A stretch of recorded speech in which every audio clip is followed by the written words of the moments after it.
Capítulo 47. Revisión final. Cuando al considerar retrospectivamente la filosofía de Grecia y del mundo romano vemos su ingenuo despertar en las riberas del Asia Menor y percibimos la fuerza y la penetración de un Heráclito y un Parménides en lucha contra la obstaculizante pobreza del lenguaje filosófico, cuando seguimos el desarrollo de las dos filosofías más grandes que ha conocido el mundo, las de Platón y Aristóteles, cuando caemos en la cuenta del influjo ejercido por la escuela estoica y constatamos la evolución del último esfuerzo creador del pensamiento antiguo, el sistema del neoplatonismo plotiniano, no podemos menos de reconocer que tenemos ante nosotros uno de los logros supremos de la raza humana. Si contemplamos con admiración los templos griegos de Sicilia, las catedrales góticas medievales, las obras de Fra Angélico y de Miguel Ángel, de Velázquez o de Rubens, si los escritos de Homero y de Dante, de Shakespeare o de Goethe nos encantan, semejante es el tributo de admiración que hemos de rendir a lo que hay de grande y elevado en el ámbito del pensamiento puro, y debemos enumerar esto entre los mayores tesoros de nuestro patrimonio europeo. Requiérense sin duda esfuerzo y perseverancia no vulgares para apreciar las riquezas del pensamiento griego, pero todo esfuerzo que se dedique al intento de comprender y valorar debidamente la filosofía de aquellos hombres geniales, de un Platón y un Aristóteles, será recompensado con creces, no quedará baldío, como no podrán ser inútiles, sino muy provechosos, los esfuerzos que pongamos por estimar en todo su valor la música de Beethoven o de Mozart, o la belleza de la catedral de Chartres. El drama, la arquitectura y la escultura griegos son monumentos indestructibles de la cultura y del genio de Grecia, de la gloria de la Hélade, pero esta gloria quedaría incompleta sin la filosofía griega, y no se podrá apreciar plenamente la cultura helénica como se desconozca en absoluto su filosofía.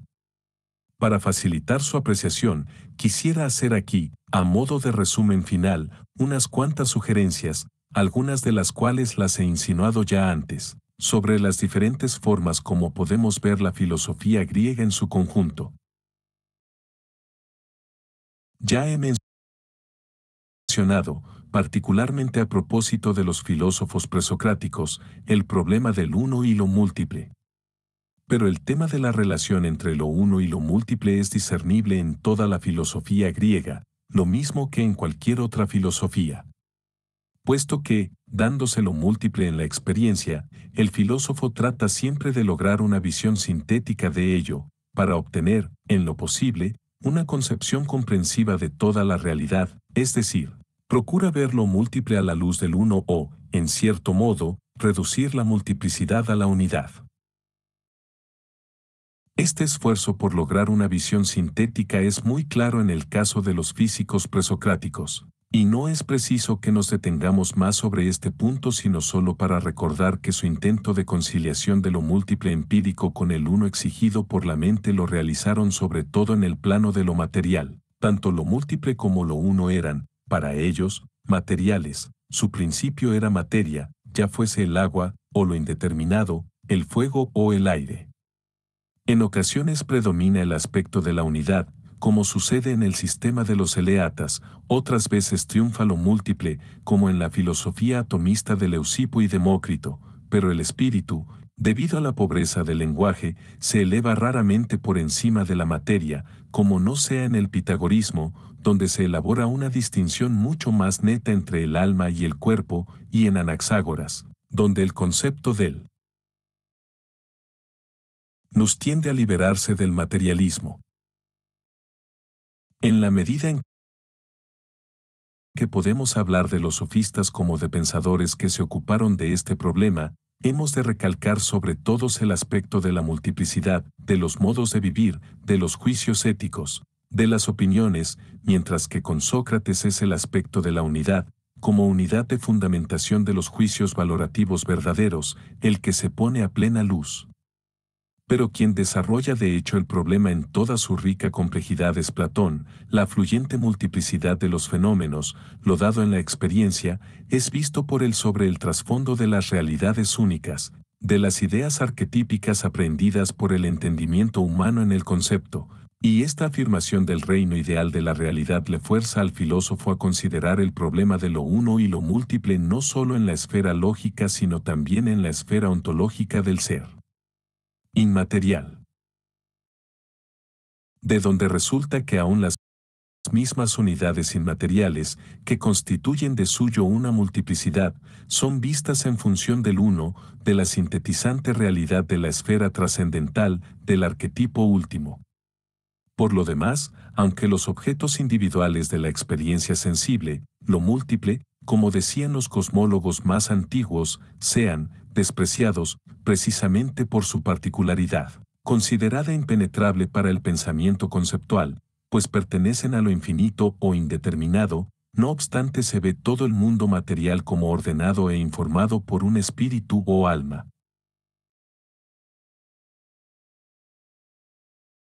Por otra parte, déjase un corismos entre la realidad ejemplar y los cambiantes seres individuales, al propio tiempo que, por lo menos en apariencia, no se responde satisfactoriamente a la cuestión de fijar la relación precisa entre las causas ejemplar y eficiente, de tal modo que, por más que Platón abarca mejor toda la complejidad del problema y trasciende en definitiva el materialismo presocrático, no nos da ninguna solución convincente y nos aboca a un dualismo, con la esfera de la realidad por un lado y la de la semirrealidad o esfera del devenir por el otro. Ni siquiera su afirmación de lo inmaterial, que le pone por encima de Parménides y de Heráclito, puede bastar para explicar la relación entre el ser y el devenir o entre lo uno y lo múltiple. Con Aristóteles tiene lugar una mayor utilización de la abundancia y riqueza del mundo material. El estagirita, mediante su doctrina de la forma sustancial inmanente, trata de sintetizar las realidades de lo uno y de lo múltiple, haciendo notar que la multiplicidad de los miembros que constituyen la especie se unifica por la posesión de una forma específica similar, aunque no se dé identidad numérica entre los mismos. Además, la doctrina del hilemorfismo le permitió a Aristóteles afirmar la existencia en el mundo terrestre de un principio unificante y evitar al mismo tiempo cualquier insistencia excesiva en la unidad que le pusiese en conflicto con la evidente multiplicidad empírica. Procediendo así, contaba con un principio de la estabilidad y con un principio del cambio y hacía justicia simultáneamente al ser y al devenir. Añádase que el motor inmóvil de Aristóteles, la última causa final del universo, servía en cierto grado de principio armonizante y unificador, reduciendo la multiplicidad diversa de los fenómenos a una unidad inteligible. Sin embargo, por otro lado, las objeciones del estagirita contra la teoría de las ideas de Platón y el convencimiento que tenía de la escasa solidez de ésta le llevaron, por desgracia, a rechazar de plano todo el ejemplarismo platónico. Y con su insistencia en la causalidad final, hasta la aparente exclusión de una causalidad cósmica eficiente, viene a afirmar un último dualismo entre Dios y un mundo independiente. En la filosofía postaristotélica quizá no sea del todo gratuito ver en el estoicismo un desmesuramiento del uno, que da por resultado su panteísmo cósmico, con el noble reflejo del cosmopolitismo ético, y, en el epicureísmo, una exageración de lo múltiple manifiesta en su cosmología construida sobre la base del atomismo y en su ética egoísta, por lo menos teóricamente. En el neopitagorismo y en el platonismo medio podemos ver el creciente sincretismo de elementos pitagóricos, platónicos, aristotélicos y estoicos que culminó en el sistema neoplatónico. Este último atinó con la única manera posible de plantear el problema de lo uno y lo múltiple, a saber, que lo múltiple tiene que provenir de algún modo de lo uno, así se podía evitar, por una parte, el dualismo entre Dios y un mundo independiente, y, por otra, el monismo. Con ello se otorgaba lo suyo a la realidad de lo uno y de lo múltiple. Pero,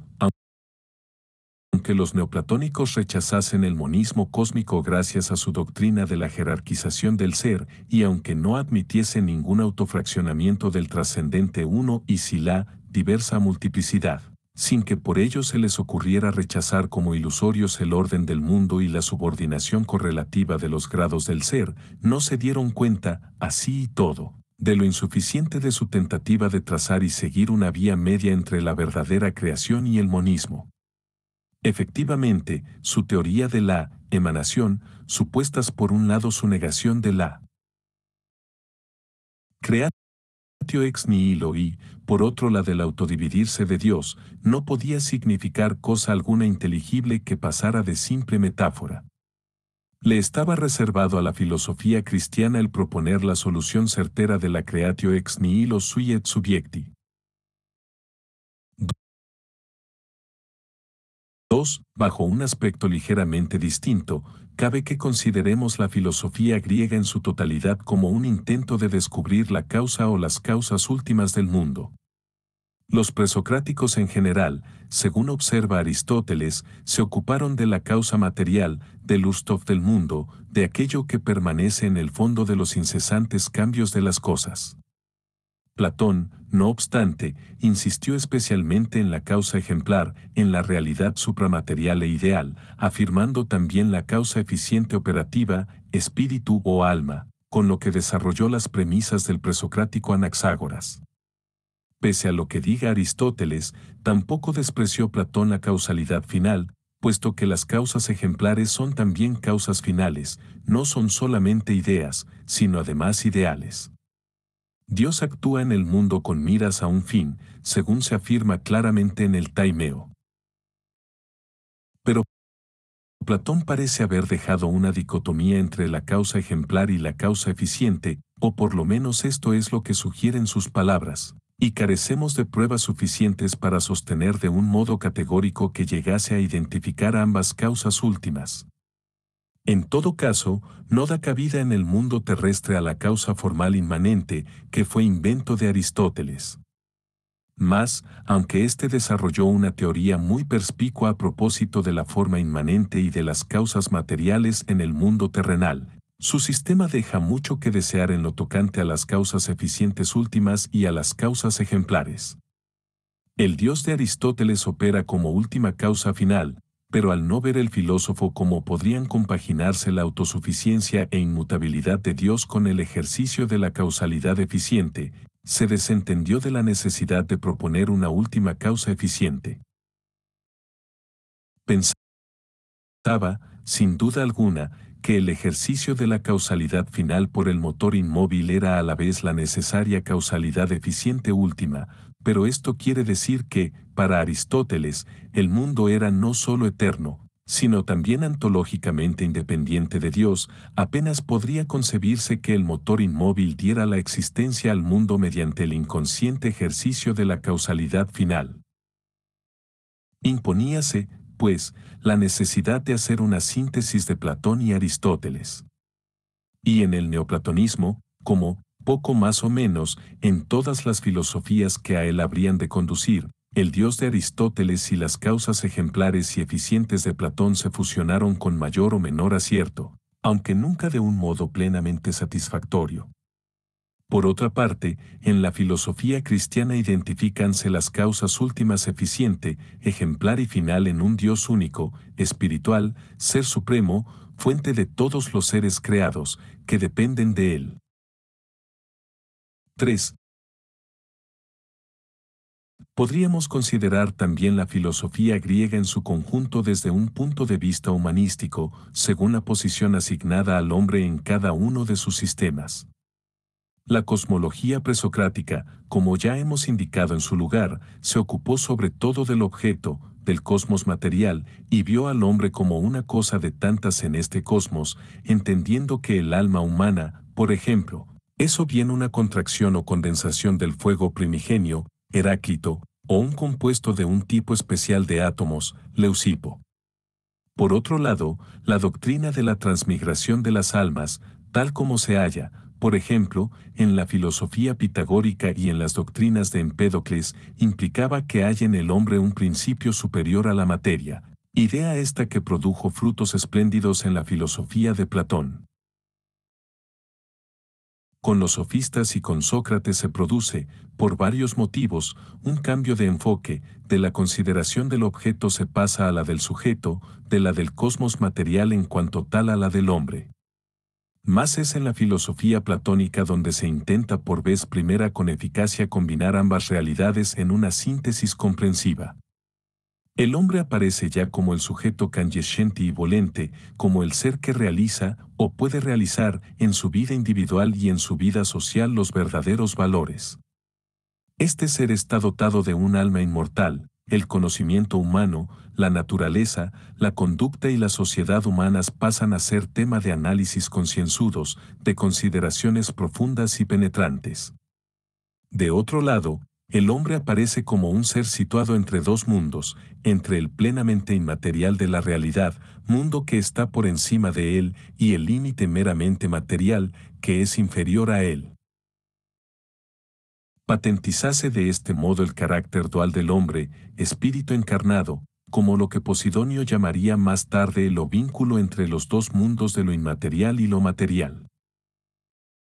En la filosofía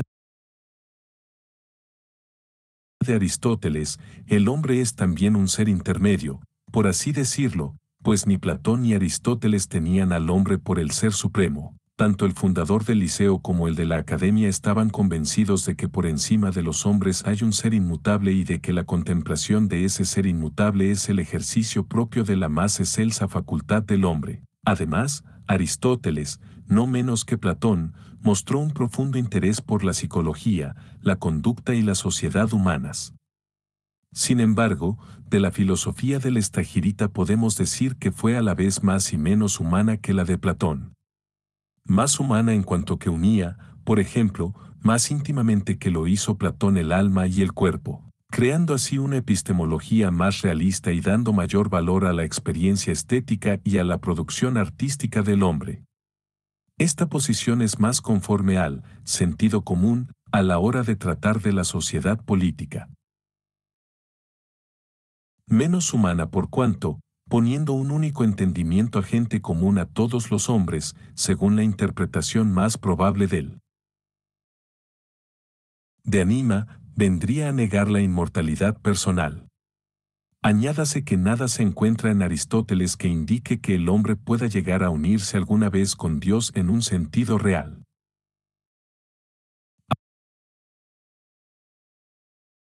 A pesar de todo esto, y aunque Platón y Aristóteles dan mucha importancia al estudio del hombre y de su conducta como individuo y como miembro de la sociedad, también es cierto que ambos, aun habida cuenta de la inclinación de Aristóteles a los estudios empíricos, son grandes metafísicos y filósofos especulativos de primerísimo orden, y que ninguno de ellos fija su atención exclusivamente en el hombre. Posteriormente, en los periodos helenístico y romano, pasa el hombre a ocupar cada vez más sitio en el centro del cuadro, la especulación cosmológica va languideciendo y pierde toda originalidad, mientras que, en el epicureísmo y el estoicismo, el filósofo se ocupa principalmente de la conducta humana. Esta preocupación por el hombre produce la noble doctrina del estoicismo tardío, que es la de Séneca, la de Marco Aurelio y, quizá más señaladamente todavía, la de Epicteto. En ella aparecen todos los hombres, en cuanto seres racionales, como hermanos e hijos de Zeus.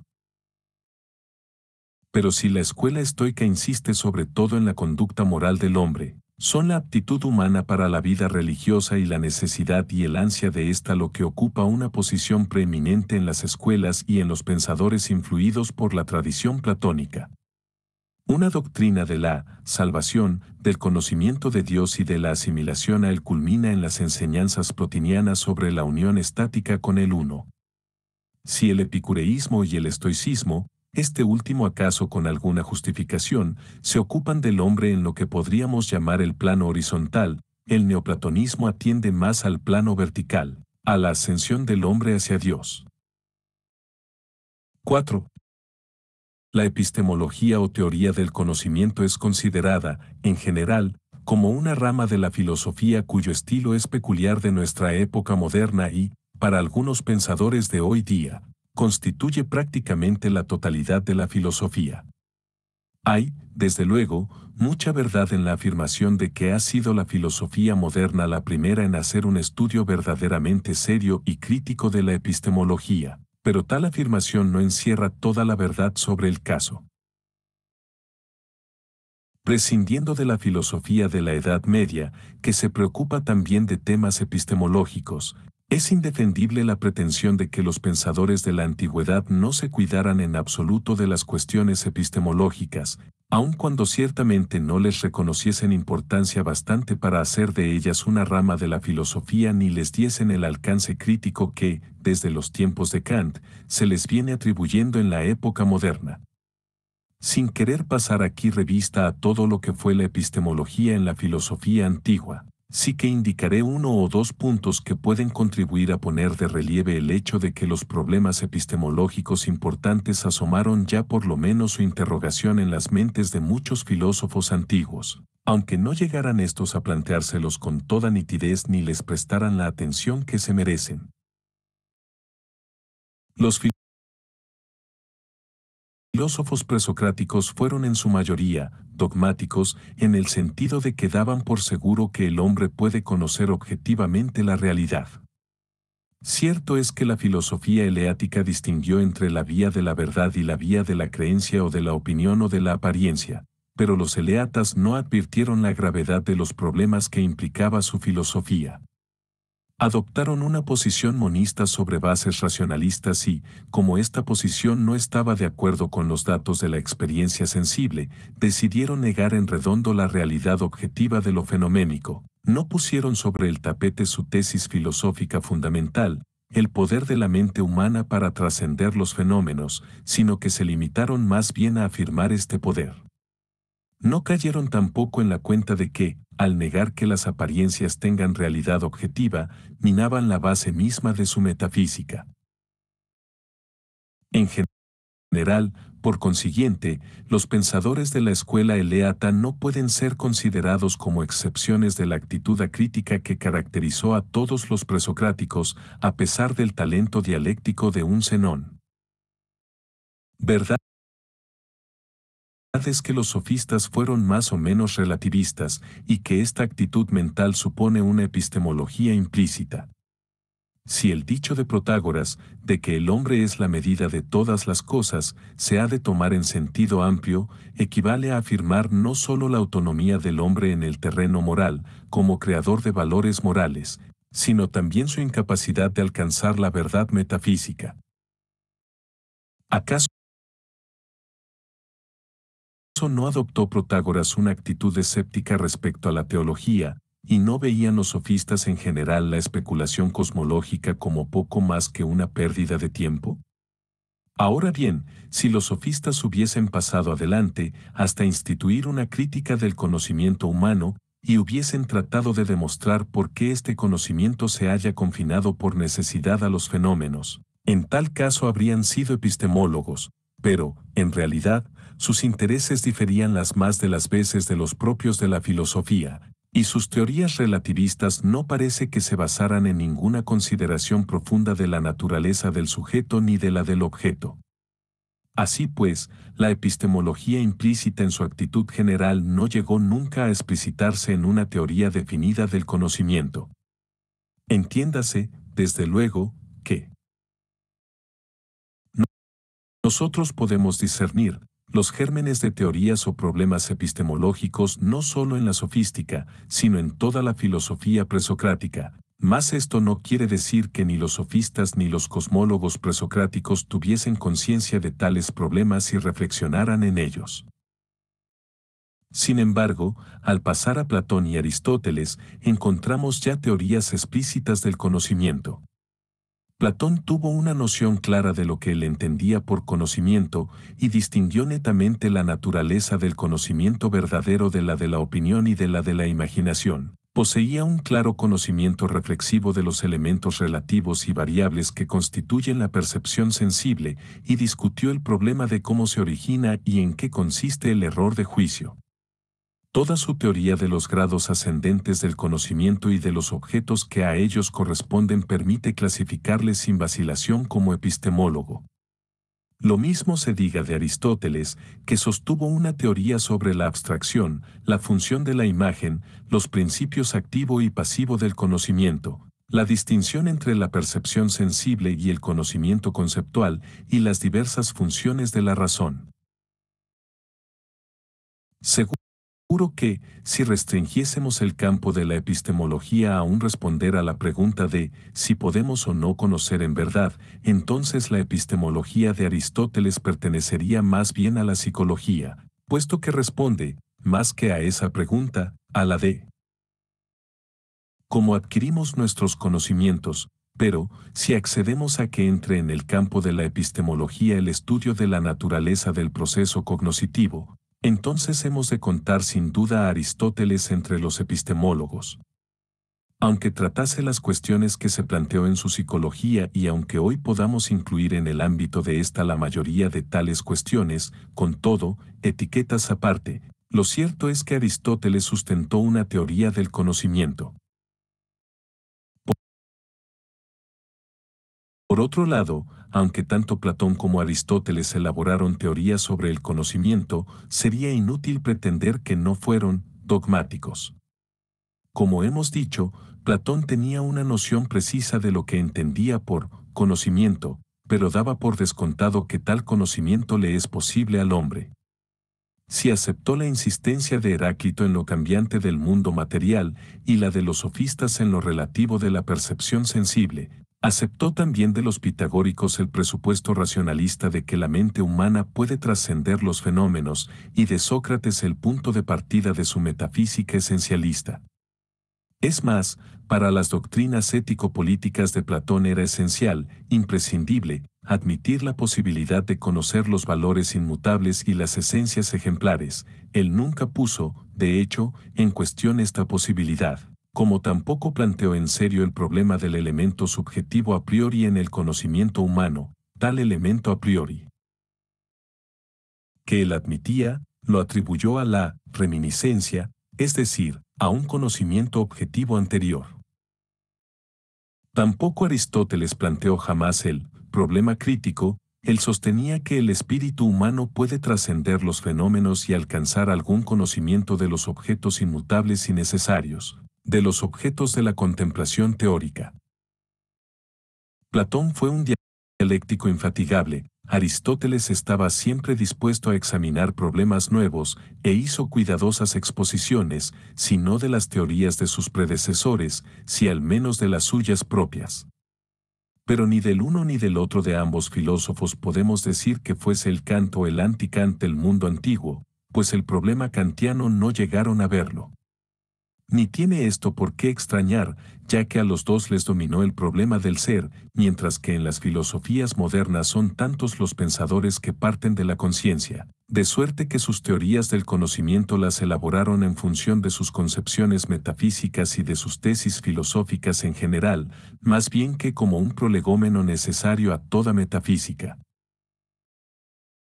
En la filosofía postaristotélica, si exceptuamos a los escépticos, hallamos por lo común esta misma actitud dogmática, aunque también es cierto que se prestó considerable atención a la cuestión del criterio de la verdad, por ejemplo entre los estoicos y los epicúreos.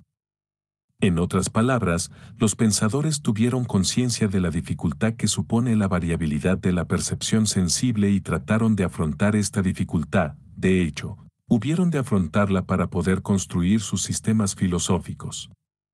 Fueron mucho más críticos que los presocráticos, pero esto no significa que fuesen filósofos críticos en el sentido kantiano, puesto que se limitaron poco más o menos a estudiar algunos problemas particulares sobre este respecto, tratando de distinguir, por ejemplo, entre la percepción sensible objetiva, la imaginación y la alucinación. No obstante, en la Academia Nueva se abrió paso a un escepticismo radical, cuando Carneades, por ejemplo, enseñó que no hay ningún criterio de la verdad y que el conocimiento cierto es imposible, porque ninguna representación sensible es verdadera con certeza y el razonamiento conceptual, basado en la experiencia sensible, no es menos relativo que ella. En cuanto a los escépticos posteriores, elaboraron una crítica sistemática del dogmatismo y afirmaron que tanto la sensación como el juicio son relativos, con ello se mostraron acérrimos antimetafísicos.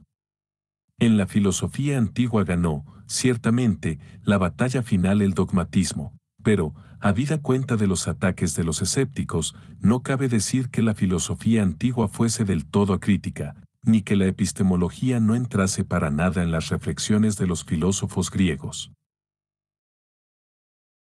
Tal es el punto que deseaba poner en claro. No quiero yo admitir que los ataques contra la metafísica fuesen irrebatibles, pues creo que se puede responder muy bien a ellos. Lo único que trato de hacer ver es que no todos los filósofos griegos fueron ingenuos, dogmatistas, y que, si tal calificativo les cuadra a los presocráticos, sería en cambio erróneo aplicárselo a los filósofos griegos en general.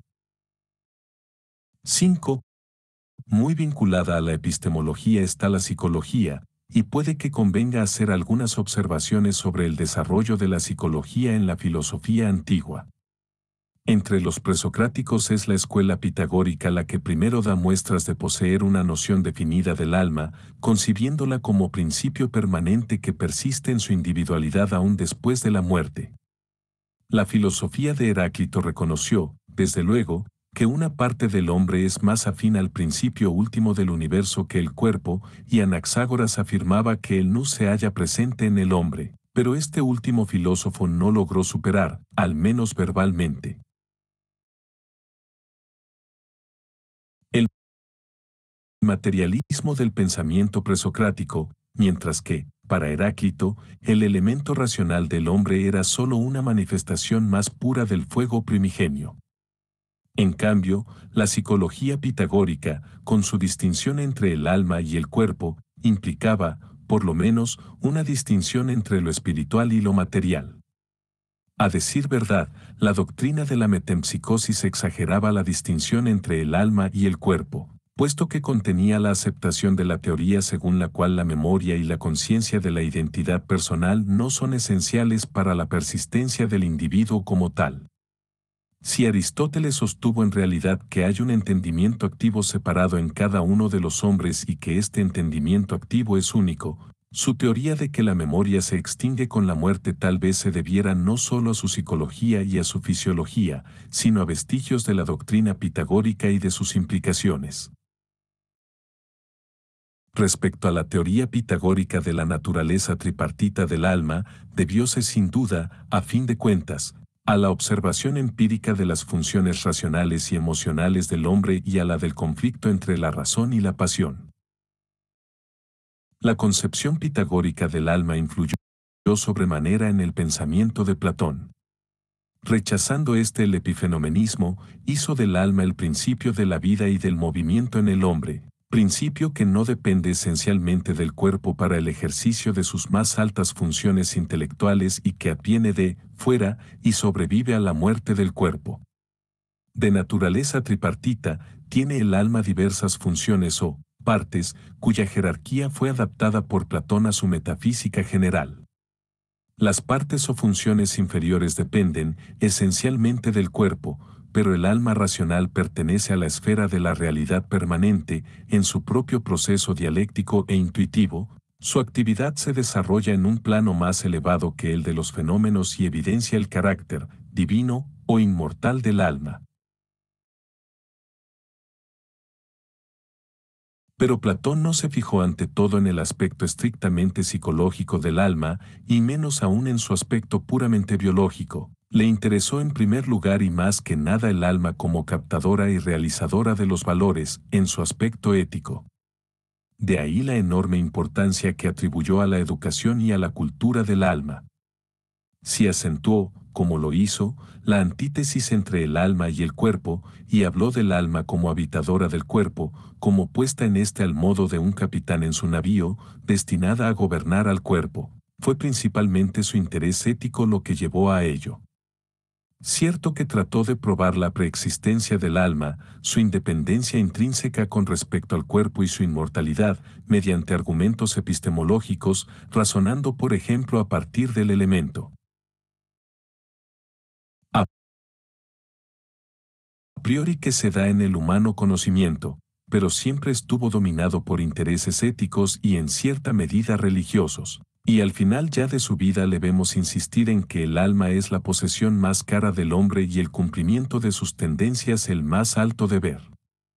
Tal es lo que podemos llamar la faceta característica de la psicología de Platón, porque, si bien atribuyó sin duda al alma una función biológica en cuanto fuente del movimiento y principio vital, recalcó más los aspectos éticos y metafísicos hasta el punto de que ha podido preguntarse si su manera de tratar estos aspectos se compadece con su modo de ver la función biológica del alma. Aristóteles adoptó al principio la concepción platónica acerca del alma, así como su descripción ético-metafísica, y algunos de los rasgos característicos de esta concepción son también los rasgos salientes de la psicología del estagirita tal como ésta se presenta en sus obras pedagógicas.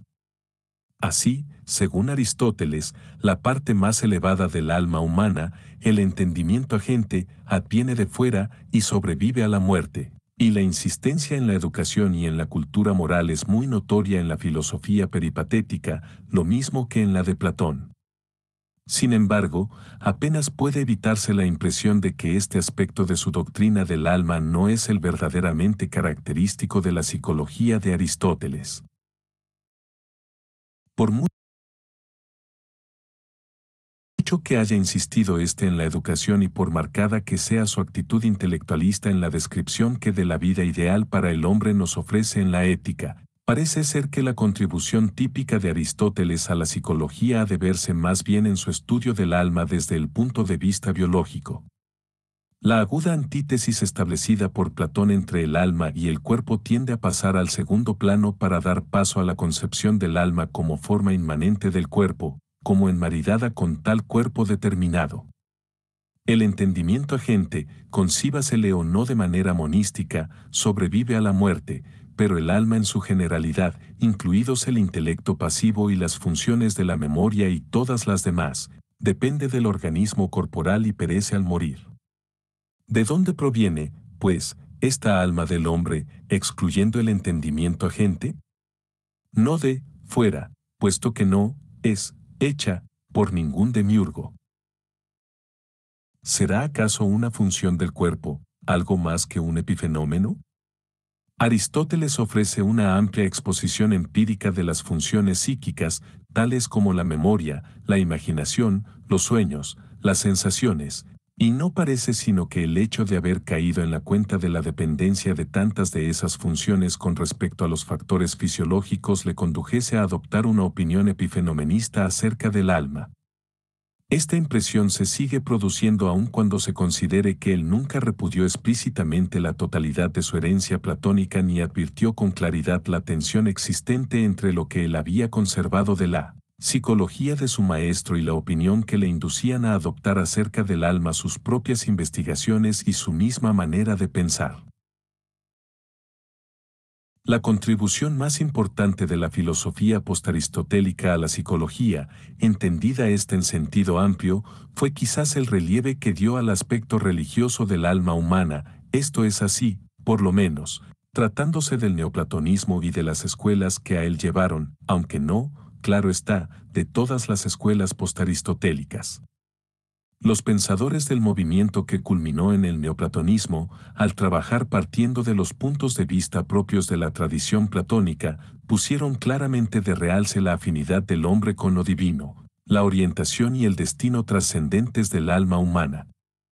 Dicho de otra manera, fue la actitud característicamente platónica la que triunfó en el ámbito de la filosofía antigua y no la actitud típicamente aristotélica. Por lo que toca a los estoicos y a los epicúreos, los primeros no pudieron elaborar una psicología que tuviese verdadera unidad, por la sencilla razón de que su materialismo dogmático requería una, y su ética otra distinta. Además, no indagaban la naturaleza y la función de la psique por sí mismas, ni se esforzaron por establecer una psicología racional basada en seguros fundamentos empíricos, sino que, adoptando una cosmología presocrática y centrando luego la atención en la conducta ética, adaptaron lo mejor que pudieron a su híbrido sistema una psicología racionalista. No obstante, la tendencia de la doctrina estoica tuvo sin duda por efecto una creciente atracción del interés hacia los aspectos ético y religioso del alma más bien que hacia su aspecto biológico. Los epicúreos negaron la inmortalidad del alma y afirmaron su carácter atomístico, pero esto lo hicieron porque así interesaba para su propia ética y no, por descontado, porque hubiesen descubierto que el alma se componga en realidad de átomos, aunque hay que admitir que la psicología epicúrea está más a tono con su superficial ética que no la psicología de los estoicos con su ética idealista. La psicología y la ética estoicas lucharon, por así decirlo, incesantemente para librarse de las ataduras del tradicional monismo materialista en que estaban aprisionadas y, a decir verdad, tan imposible les era a los estoicos explicar el pensamiento racional en los términos de su sistema como a los epicúreos dar razón del mismo en los términos del movimiento atomístico. Puede que los epicúreos se anticipasen hasta cierto punto a la psicología de Hobbes o de los pensadores de la Ilustración francesa, pero ni en el mundo antiguo ni en la Francia del S-18, ni siquiera en el S-20, cabe explicar suficientemente lo psíquico por lo corpóreo, lo racional por lo irracional, lo consciente por lo inconsciente. De otro lado, si lo psíquico no puede ser reducido a lo corpóreo, como tampoco lo corpóreo a lo psíquico, uno y otro permanecen distintos, aunque en el hombre, eslabón entre lo puramente espiritual y lo puramente material, ambos elementos estén íntimamente unidos. Platón recalcó la distinción de los dos, Aristóteles, su estrechísima relación, ambos factores se han de tener presentes si se quiere evitar el ocasionalismo o el idealismo moderno por una parte y, por otra, el epifenomenismo. 6. Haré algunas observaciones sobre el desarrollo de la ética en la filosofía antigua, en especial por lo que atañe a la relación entre las normas éticas y un fundamento trascendente de la moralidad. Sé muy bien que la cuestión de las relaciones entre la ética y la metafísica es de las más debatidas, y no me propongo discutirla en sí misma. Lo único que pretendo es indicar lo que juzgo que es una de las tendencias principales en el pensamiento ético de los griegos. Tenemos que distinguir entre la filosofía moral en cuanto tal y los juicios morales no sistematizados de la humanidad.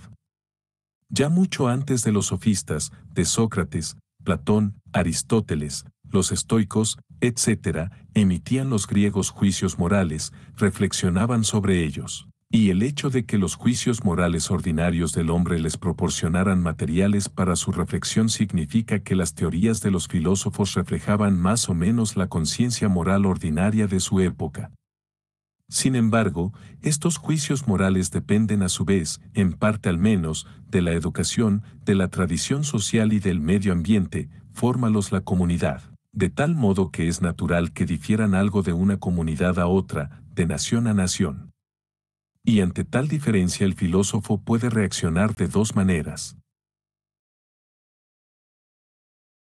Primera, al advertir que una comunidad dada se aferra a su propio código tradicional y lo considera como el único, natural, mientras que, por otra parte, todas las comunidades no tienen exactamente el mismo código, puede sacar el filósofo la conclusión de que la moral es relativa y que, por útil que sea quizás un determinado código y aunque sea más ventajoso que otros, no existe ningún código absoluto de moral.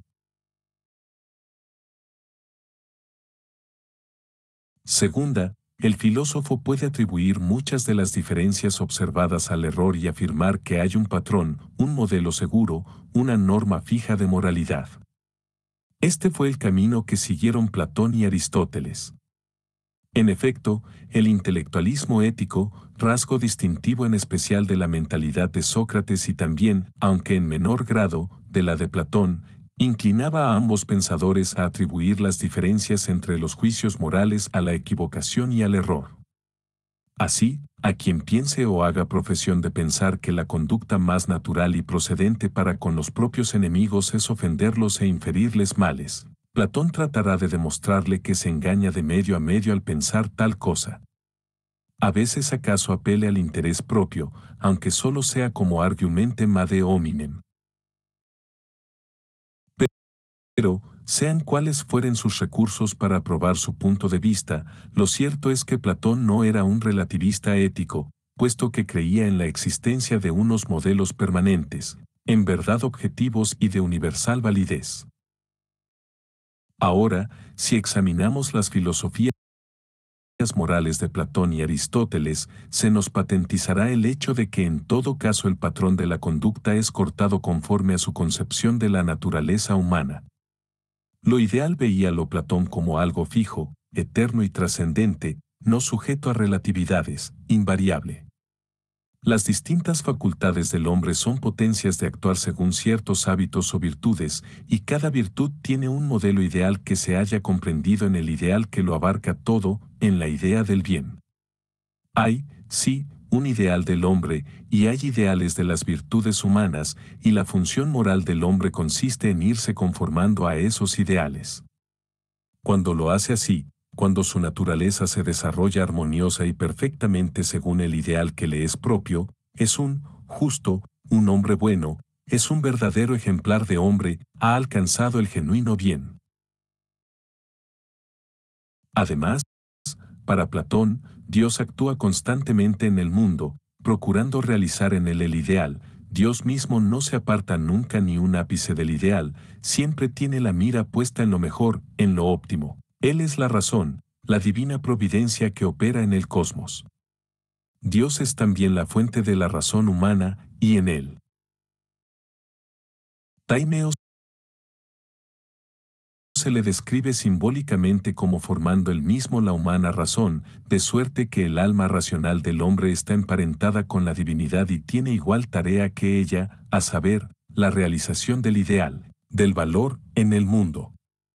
El hombre es, pues, por naturaleza, un colaborador de Dios, tal es su vocación, trabajar por la realización del ideal en su vida personal y en la de la sociedad o del Estado.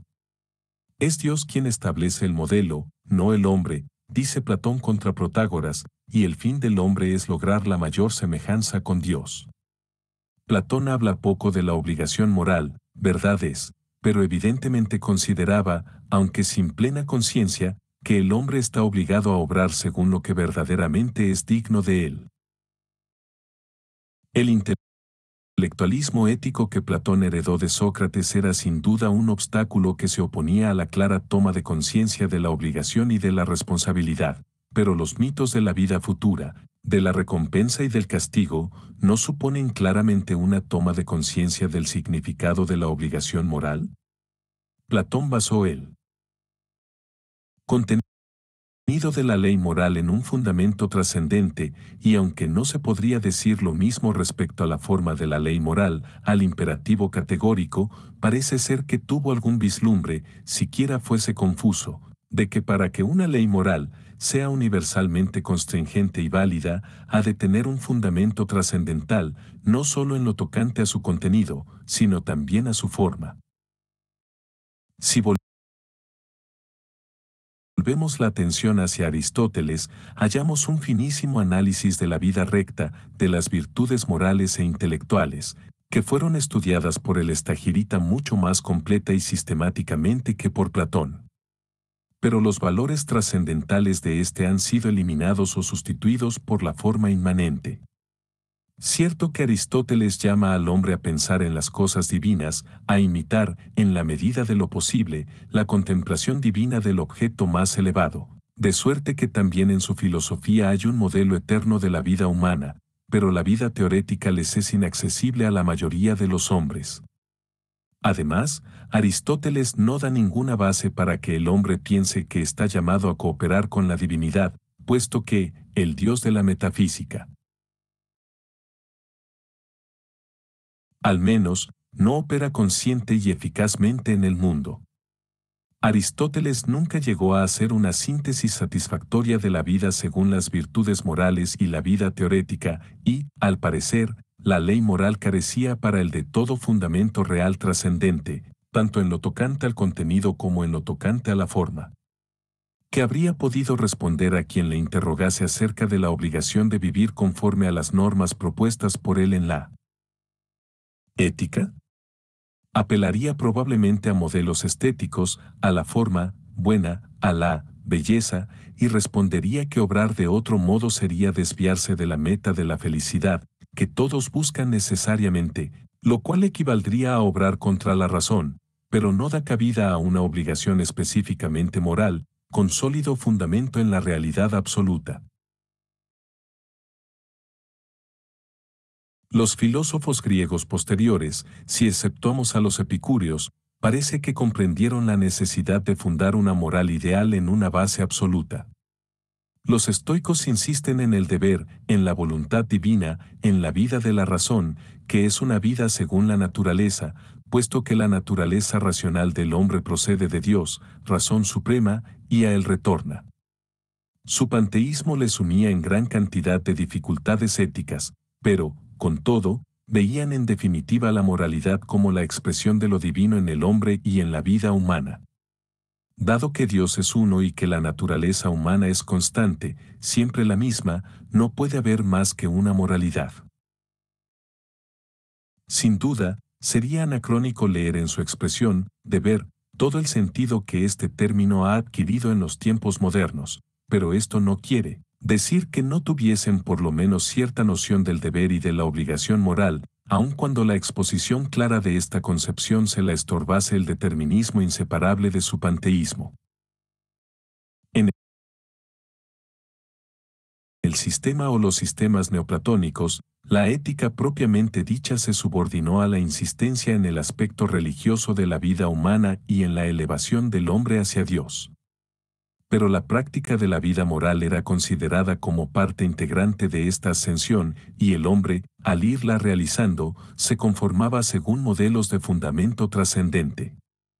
Por lo demás, el hecho de que aquellos que entre los romanos aspiraban a una vida moral y daban importancia a las virtudes morales viesen que era necesario purificar la idea de Dios y recalcar la función de la divina providencia, ilustra el beneficio que produjo en la práctica la fundamentación última de la ética en la metafísica y viene a corroborar asimismo empíricamente la afirmación teórica de tal fundamento.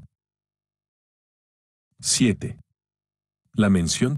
de la ética y de la atribución de un fundamento trascendental a la moralidad nos trae como de la mano a que consideremos brevemente la filosofía griega en lo que tuvo de instrumento intelectual preparatorio del cristianismo, es decir, en su aspecto de preparatio evangélica.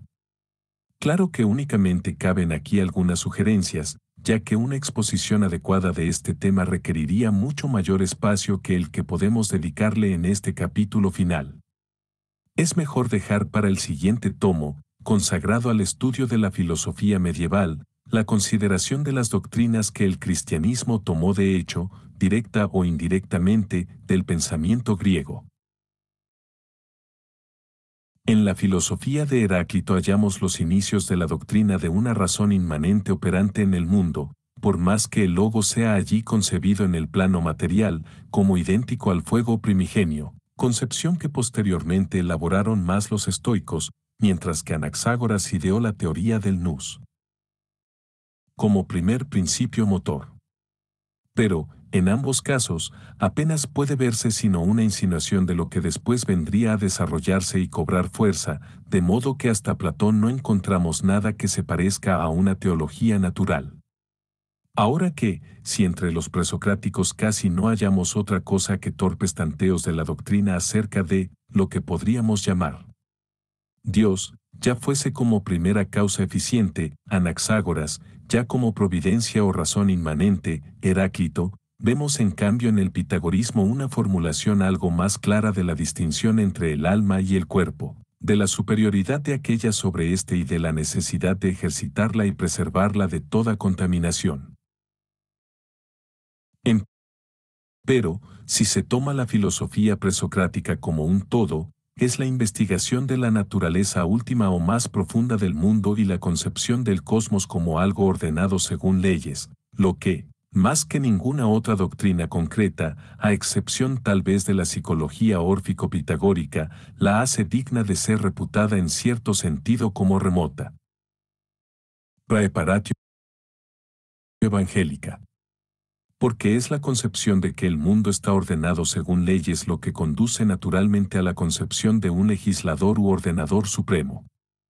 Antes de dar tal paso era preciso, con todo, llegar a una distinción neta entre el alma y el cuerpo, entre lo inmaterial y lo material, y, para que semejante distinción fuese posible, prepararon el camino, los órficos y los pitagóricos, aunque en realidad fue Platón quien profundizó en el distingo de los pitagóricos entre lo trascendental y lo fenomenal, lo material y lo inmaterial.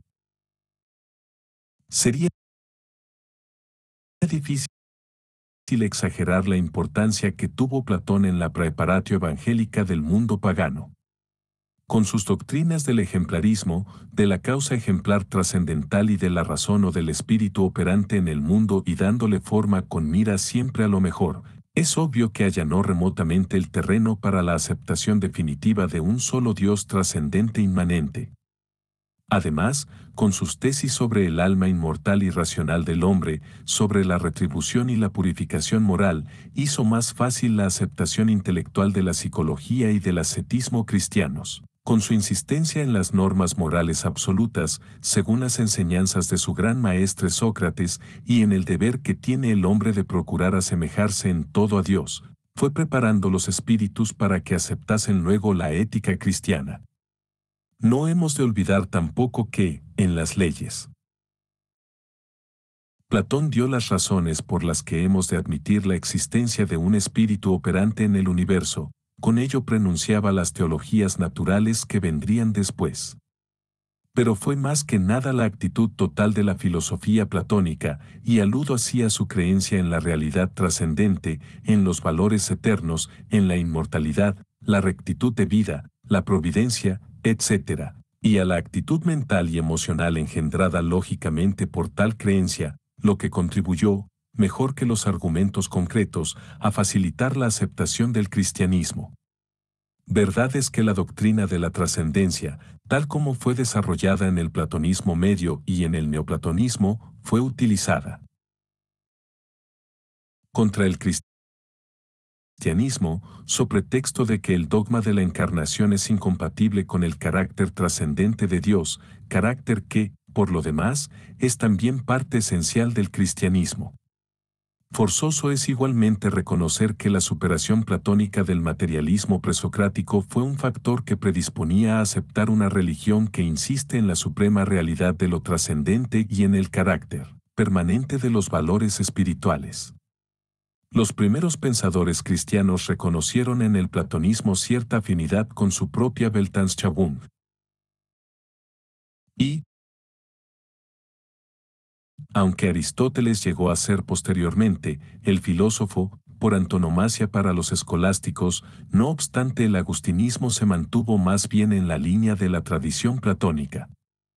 Es más, los elementos platónicos no han desaparecido del todo, ni muchísimo menos, del sistema filosófico de quien adoptó más que nadie, y adaptó, el aristotelismo, Santo Tomás de Aquino.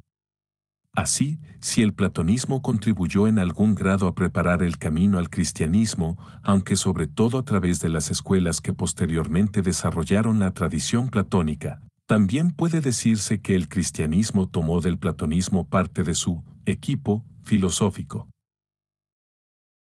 Los filósofos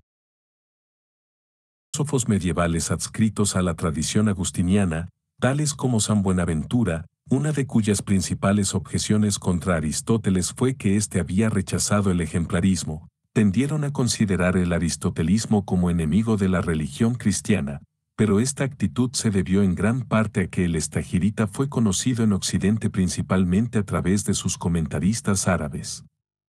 Así, Averroes interpretó a Aristóteles, probablemente con razón, como si éste negara, por ejemplo, la inmortalidad personal del alma humana.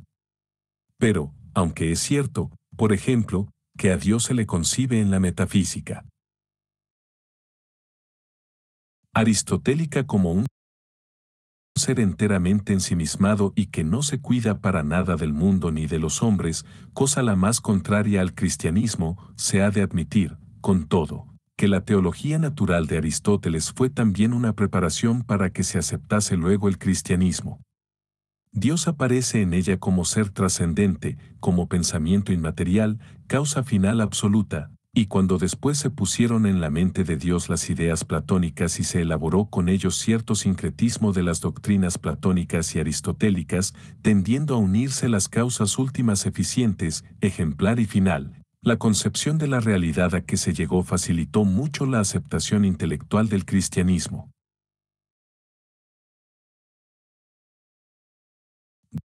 Desde este punto de vista habría para hablar largo y tendido a propósito de la filosofía postaristotélica. Aquí solo podemos mencionar algunos puntos más salientes. El estoicismo, con la doctrina del logos inmanente y su operar, providencial, en el mundo, con los nobles ideales de su ética, fue un factor importante del mundo en que se implantó y creció el cristianismo.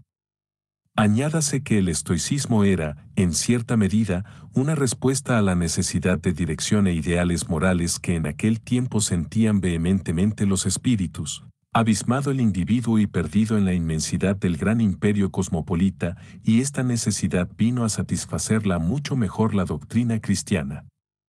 Atraía, pues, mucho más que el estoicismo a las gentes sencillas y sin educación, ofrecíales la perspectiva de la felicidad completa en la vida futura como fin y galardón del esfuerzo moral, y ello de tal manera que el estoicismo, por su mismo sistema, estaba incapacitado para hacerlo.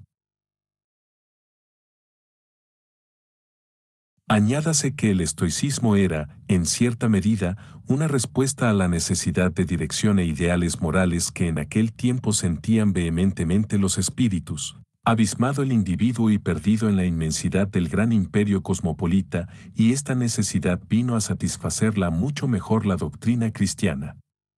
Atraía, pues, mucho más que el estoicismo a las gentes sencillas y sin educación, ofrecíales la perspectiva de la felicidad completa en la vida futura como fin y galardón del esfuerzo moral, y ello de tal manera que el estoicismo, por su mismo sistema, estaba incapacitado para hacerlo. Además de las necesidades estrictamente éticas del hombre, había que satisfacer también su aptitud y sus necesidades religiosas. Mientras que el culto oficial del Estado no podía proporcionar tales satisfacciones, las religiones mistéricas e inclusive la filosofía, de forma mucho menos popular, por ejemplo en el neoplatonismo, trataban de acudir a esta necesidad de los espíritus. Procurando responder a las demandas más profundas, a las aspiraciones más elevadas de las almas, estas filosofías tendían al mismo tiempo a intensificar tales aspiraciones espirituales y, de resultas de todo ello, el cristianismo halló un terreno muy preparado para recibir su semilla.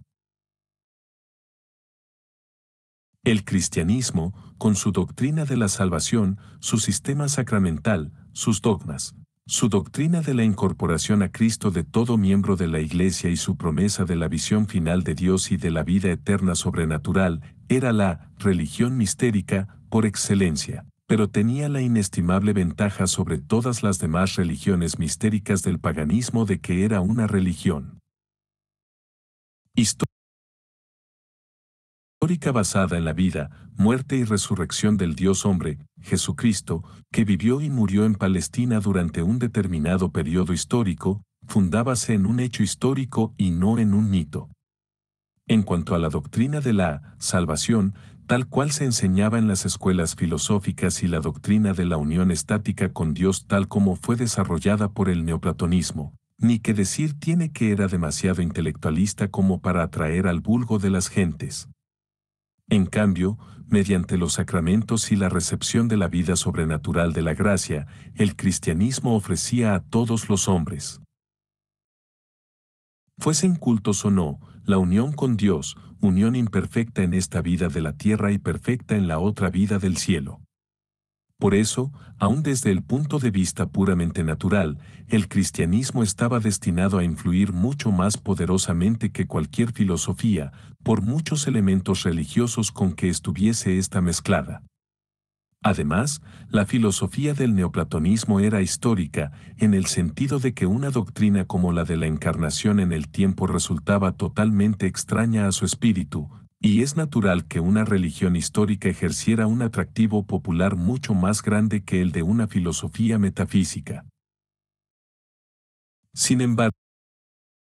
a pesar de la actitud escandalizada, por lo demás muy natural, que algunos primitivos escritores cristianos adoptaron con respecto a las religiones mistéricas del paganismo, particularmente con respecto a la de Mitra, que tenía unos ritos cuasi sacramentales, se ha de reconocer que las religiones de misterios paganas y el intelectualismo neoplatónico ayudaron indirectamente a preparar los espíritus para la aceptación del cristianismo. Es cierto que intentaron a veces presentar batalla al cristianismo, y también que posiblemente les impedirían a algunos individuos abrazarlo, cosa que, de no haberse interpuesto semejante estorbo habrían hecho sin duda. Pero esto no quiere decir que no sirvieran en absoluto de camino o vereda hacia el cristianismo. Porfirio combatió las doctrinas de Cristo, mas ¿no vino San Agustín a abrazarlas por la vía del plotinismo? La filosofía neoplatónica fue el último aliento, la última flor que produjo el pensamiento pagano de la antigüedad, pero en la mente de San Agustín pasó a convertirse en la primera etapa de la filosofía cristiana.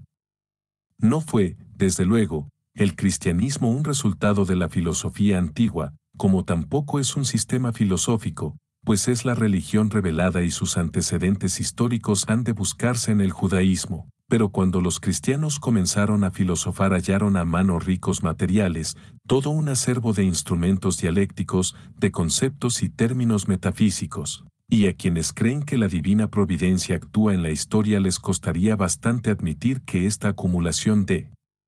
materiales y su elaboración a lo largo de siglos fuesen simplemente caprichos del azar. Apéndices. Apéndice I. Abreviaturas usadas.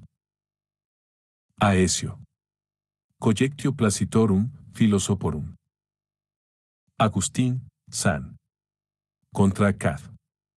Contra Académicos. CD, de Civitate Dei. Albino. Didask.